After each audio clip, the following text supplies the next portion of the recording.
نعم، على ذكر المواطنة لابد أيضا حينما نذكر المواطنة نتحدث عن مفهوم الهوية أو سؤال الهوية. جاهدت كثيرا عبد الله علي إبراهيم في الإجابة على سؤال الهوية أو الهوية في الحقيقة. إلى ماذا وصلت من حقائق في هذا الخصوص؟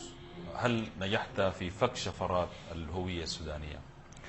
والله طبعا الهوية دي بتدرس في مناهج الأنثروبولوجيا الثقافية نعم. كده.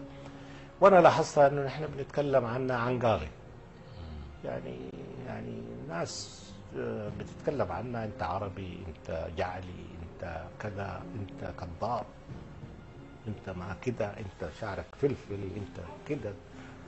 وده أنا أفتكر نوع من الهرج. وإذا درسنا الهوية ومفهومها أن الهوية دي منتحلة، الانتحال أصلي فيها. يعني مثلا واحد يقول لك والله أنا جعله جدي العباس مثلا، ها؟ تقول له لا تتغضب، أنت فسرت الماء لأنها أصلا انتحال. أنت بتنتحي لها عشان تنتسب إلى الذرة، وأن أن تعرض صورة مثلى عنك. ها؟ فيها وانا الناس ما انتبهوا، لانه انا يعني كتبت مقدمه لكتاب اسمه انساب الجعليين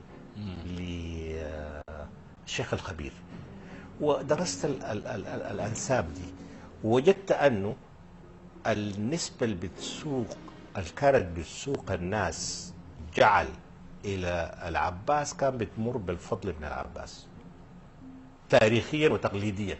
في الثلاثينيات الناس تنورت وجنة العلم وبدأوا يدرسوا كتب التاريخ الأصلية. نعم. قاموا وجدوا أنه الفضل من العباس لا عقبة له. عملوا شنو؟ مش قالوا والله دي مصيبة ولا دي كارثة، والله نحن خلاص فقدنا العباس ويعني مركبنا طوحت من العباس. لقوا آخر من العباس، ابن آخر للعباس، وغيروا السويتش وركبوا تاني في العباس.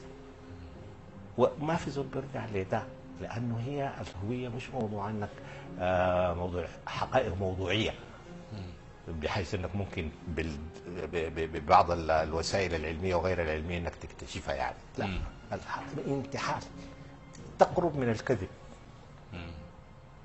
لانها هي صناعه،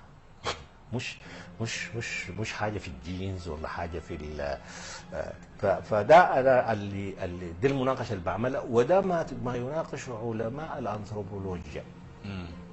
الأنثروبولوجيا. نعم. يعني أنجزت دراسة مهمة، دراسة علمية في الرباطات. عن ماذا كنت تبحث؟ وهل كان هذا نوع من البحث عن الهوية أيضا، أم نوع من ربما يعني الزهو والفخار بالرباطات؟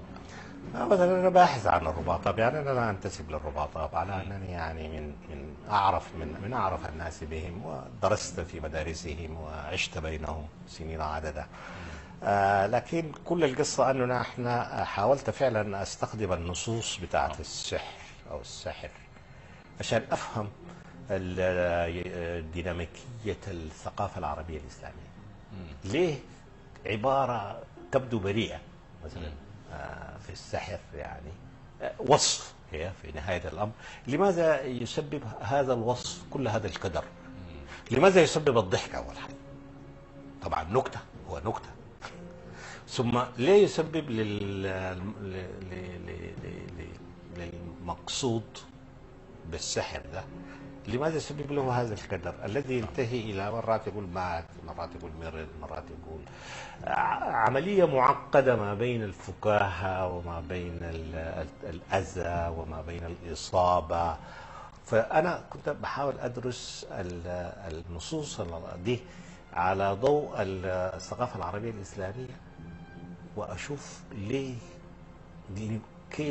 كيف بتحصل هذه الاستطرادات وهذه المنتوجات. فده برضه مبحث في الهوية.